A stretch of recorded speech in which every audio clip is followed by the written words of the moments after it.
Hi guys, welcome back to a new episode of Trading Basics. Today in this video, I'm going to show you how you can put RSI on MetaTrader 5 application.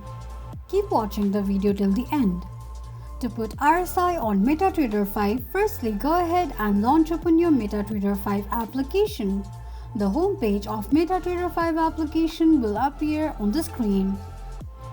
Click on chart option at the bottom of the page. Now tap on chart icon at the top of the screen. On the next page, click on F plus icon. Scroll down and tap on Relative Strength Index. Now all you need to do is choose your parameters, styles, numbers and time frames. Edit it according to your preferences and tap on Set to Default.